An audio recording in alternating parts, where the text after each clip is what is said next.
どうも、さっさんです。今回はですね、今非常に話題になっているスマホ、しかもですね、どちらかというと悪い意味で話題なんですけども、こちら Apple の iPhone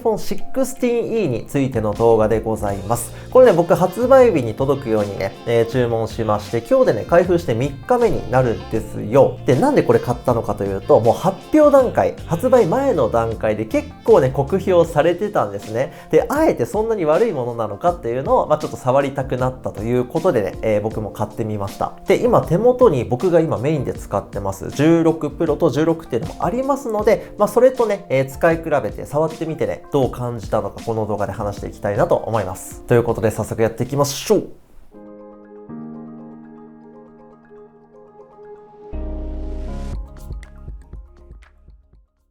はい、というわけで早速なんですけども、こちら iPhone 16e どう思ったのか結果から言ってしまうと、これすごいいいじゃんっていう部分も結構ありましたね。ただやっぱりね、これこういう仕様なんだとか、これ残念だなっていう部分も多くてですね、惜しいなって感じ。もっと差別化してくれてもね、個人的には良かったと思うんですけど、ちょっとね詳しく見ていきますと、まずですね、今回の iPhone 16e ポイントとしてはカメラがシングルなんですよ。iPhone 16はこんな感じでね、二眼構成、メインの広角カメラと超広角ついてますし、16 Pro はさらにね、望遠カメラっていうのも搭載されていて、そういったねカメラ周りの仕様としては、若干弱いっていうものですよね。ただこれはね iPhone SE の後継というか、もう SE っていう名前ではなくなってしまったんですけども、実質立場的にはそれが置き換わったという感じなので、僕はあんまり気にはなってないですね。むしろカメラが一つになった分ね、すごくスタイリッシュでいいなっていう風には感じましたね。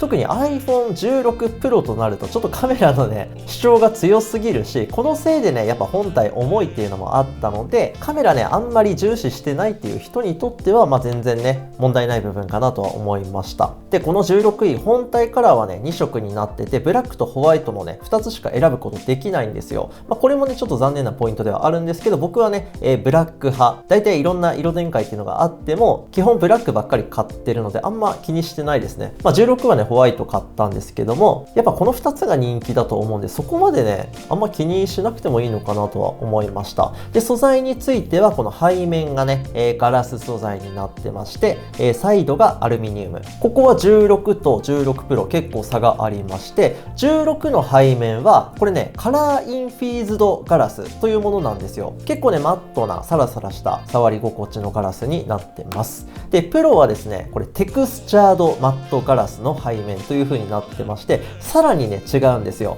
もちろんですねプロが一番コストかかってて、その次が無印、一番安いのがねこの 16e っていうことだとは思うんですけども、ただ見た目の質感としては全然安っぽさもなくてね、個人的には全然ありかなと思います。でも一つ注意点がありまして、この 16e のガラス素材っていうのは割と指紋目立つんですよね。どうだろう、今ペタペタ触って伝わるかな。今ねちょっと触ってみたんですけど、うっすらね指紋がついてるのお分かりいただけるんじゃないでしょうか。分かりますかね。こんな感じになるんですよ。で、16はね白なんで比較はできないんですけども、これね16 Pro の背面素材はあんまりね指紋目立たなかったんですね。これブラックチタニウムなんですけど、もし 16e のブラック裸で使おうと思ってる方はちょっとね汚れやすいっていう部分は覚えておいた方がいいかもしれないですね。多分白の方がね汚れ目立ちにくいんじゃないかなと思います。はい、次に搭載されているボタンについてなんですけども、16e は右側電源ボタンだけになってます。これね残念ながら16とか16 Pro についてる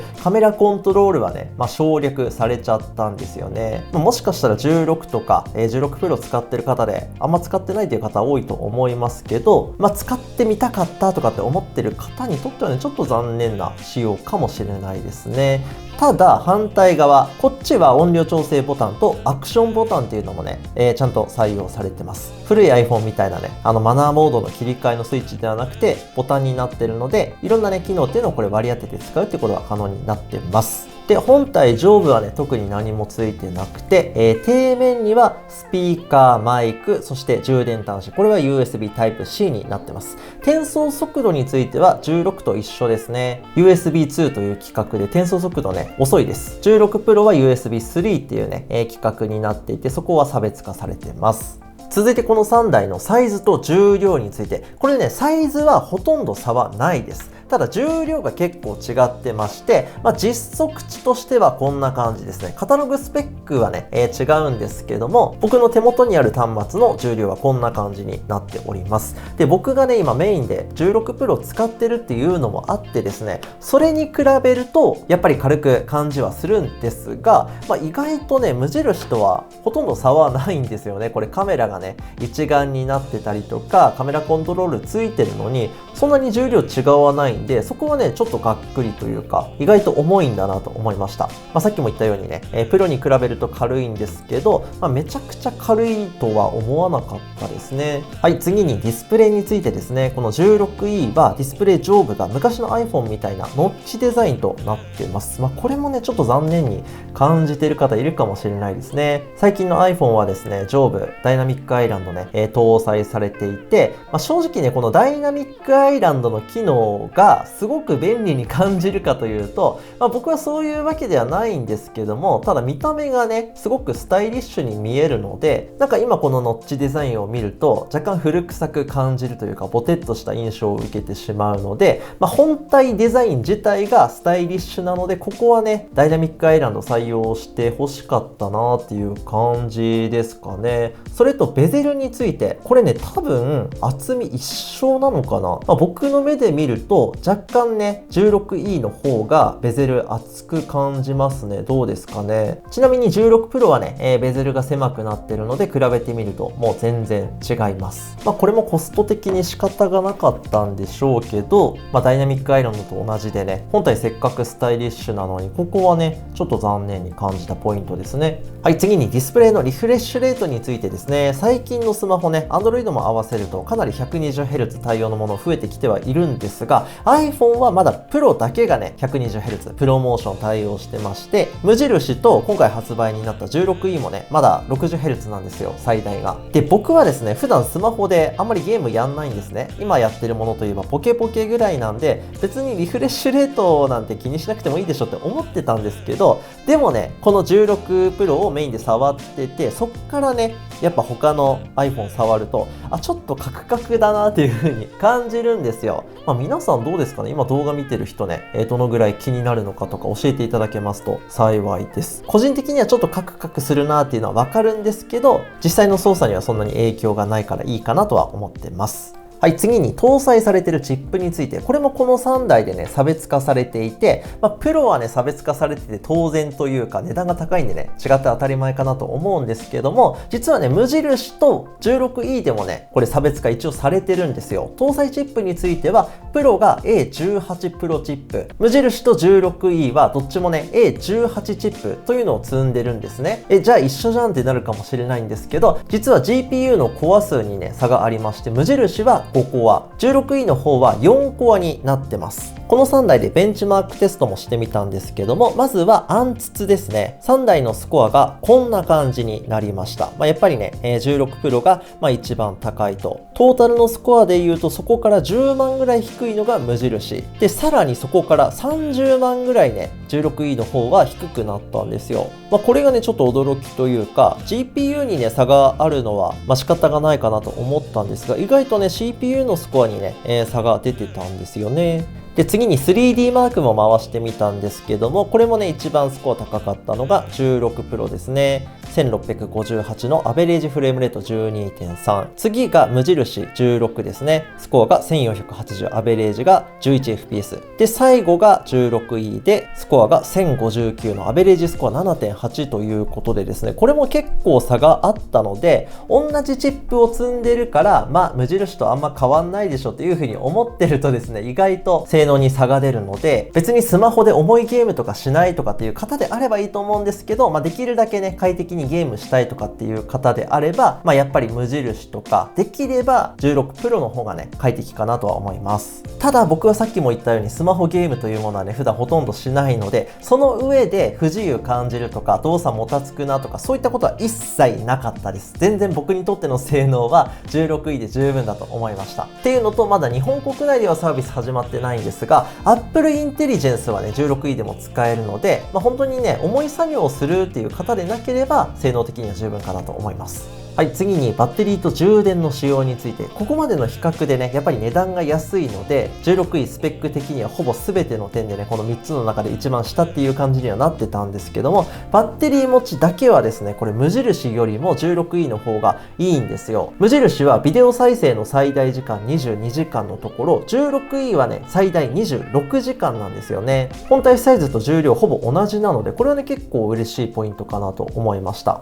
一応ね、プロはそれよりも1時間ビデオ再生時間長くはなってるんですけど、その分ねやっぱ本体重いんでね、 iPhone のカメラ性能とかチップの性能はあんまり気にならない、とにかく安くて軽くてバッテリー持ちがいい端末欲しいっていう方にはね、16位全然ありかなと思いました。ただ一つ注意点として、これ残念ながらマグセーフ対応してないんですよ。これのせいでね結構叩かれてたっていうのもあるんじゃないかなと思うんですけども、なので基本的に裸でマグセーフアクセサリーっていうのは使うことできないです。でワイヤレス充電はね一応対応してるんですけども、この規格が無印とプロは Qi2 なので最大 15W でワイヤレス充電できるんですけども、16E はワイヤレスの場合は最大 7.5W 充電となってます。有線の時はね高速充電対応してるので、マグセーフで充電しないっていう方であれば全く問題ないっていうのと、サードパーティーから 16E をマグセーフに対応させることができるケースとかもね販売されてるんですよ。ワイヤレス充電の速度は速くなくていいから、とりあえずアクセサリーはね使えるようにしたいという方であれば、そういった製品と組み合わせるのがおすすめです。はい、じゃあここで iPhone 16E と一緒に使いたいケースとかアクセサリーご紹介したいと思います。今回ですね、トーラスさんから新製品いくつかお送りいただきまして、まずねこちらケースなんですけども、ちょっと開けてみましょう。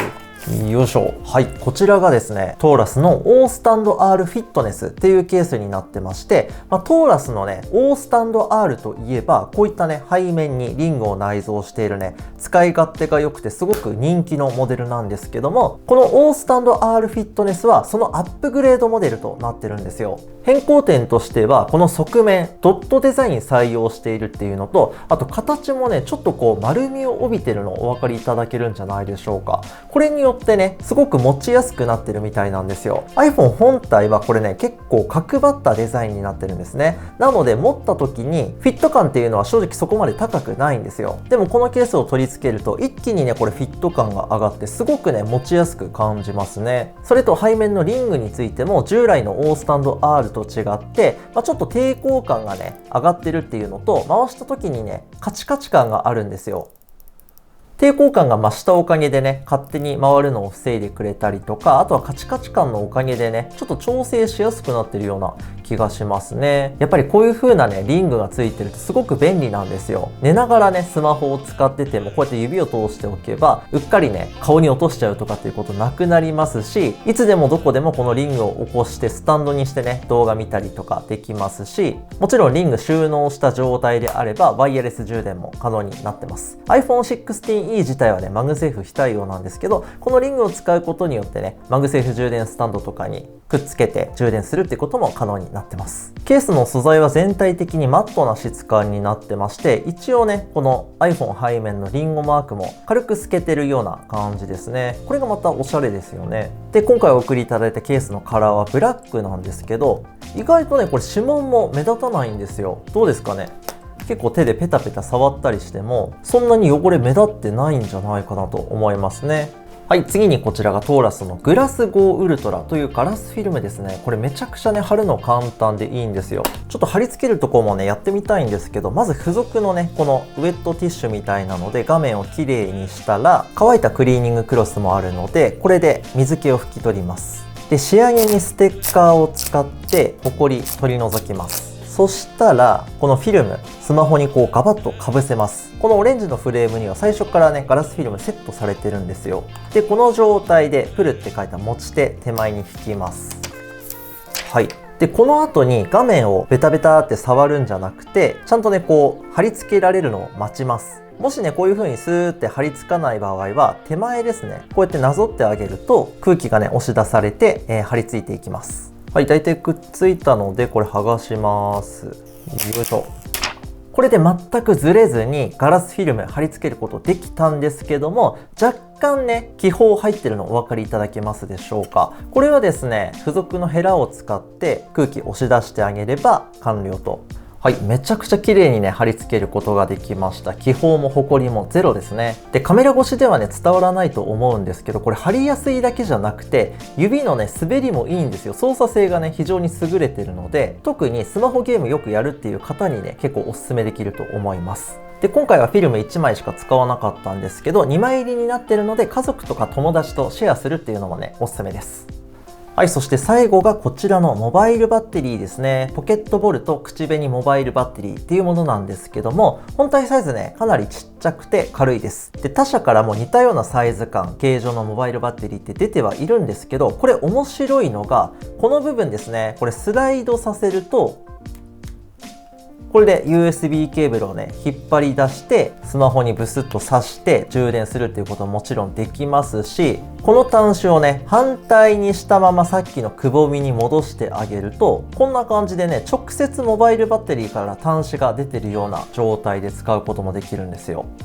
こんな感じ。これで普通にねスマホを操作することできます。で USB 端子は右側にも一つついてるので、別で USB ケーブルを用意すれば2台の機器をね同時に充電するっていうことも可能になってます。充電残量もねこのボタンを1回押すと確認できますし、さっきのケーブルについてはねそのままストラップとして使えると非常にね、コンパクトながらも高機能な製品になってますので、こちらもねぜひチェックしてみてください。今回紹介したアクセサリーの URL 概要欄に載っけてるんですけど、メーカーさんから 10% オフコードも発行してもらいましたので、欲しい方ねぜひそちら使ってご購入いただけますと幸いです。で最後にカメラ性能について前半でも言ったんですけども、 16E はカメラ1つしかないんですよ。メインの広角カメラが1個だけ。これ画素数は48メガピクセルとなってます。で今回無印と比較してみたんですけども、無印はメインの48メガピクセルのカメラと、超広角もね12メガピクセルのものがついてると。じゃあメインカメラどっちも48メガピクセルで同じなんだって思いがちなんですが、これ実は違いがありまして、無印の方はねセンサーサイズが大きいんですよ。一般的にセンサーサイズが大きい方が画質的には有利だったりとか、背景ボケを作ることができるっていうものになってるんですね。観葉植物の撮影でね、比較してみたんですけども、まずこちらが無印の画像でございます。メインのカメラ1倍でデジタルズームとかそういったものは一切使わずに撮影した画像がこちら。次に 16E で撮影したものがこちらの画像になってます。2つの画像を並べてみるとパッと見はねほとんど違わないように見えるんですが、よーく見ると若干無印の方がね背景ボケっていうのができてるんですよ。正直個人的にはね本当に微々たる差なのであんまり気にしなくてもいいのかなとは思うんですけども、そういった違いがあるっていうのと、あとメインカメラでより被写体に近づいて物を大きく映したいっていう場合はですね 16E の方がこれ実は近づいてね、映すことができるんですよ。メインカメラで被写体にピント合わせるとこのぐらいのね、違いっていうのがありました。ただ無印の超広角っていうのはマクロ機能にも対応しているので、マクロ撮影を行うとかなり被写体に近づいて、映すことができます。超広角だとね解像感とかはあんまりないんですけども、そういったね、違いもありますね。でさっき背景ボケセンサーサイズ大きい方が、出るって言いましたよね。でもポートレートモードあるからいいじゃんって思った方いると思うんですよ。でもこれがですね 16E のポートレートモードは人物しかねなんか認識しなくて、無印とかプロであれば物もね認識できるんですけども、さっきみたいなね観葉植物とかをポートレートモードで背景ぼかして写すとかっていうことは 16E できないので、そこはですね覚えておきましょう。ポートレートモードを使いたい方。それと一応言っておくと、動画のシネマティックモードっていうのも 16E 非対応になってます。ちょっと古いねカメラアプリっていう感じですかね。こんな感じで単純にカメラの数が少ないメインカメラしか使えないっていうだけじゃなくて、アプリの中で使える機能っていうのも違いますので、カメラ機能を重視してるっていう方はね覚えておいてください。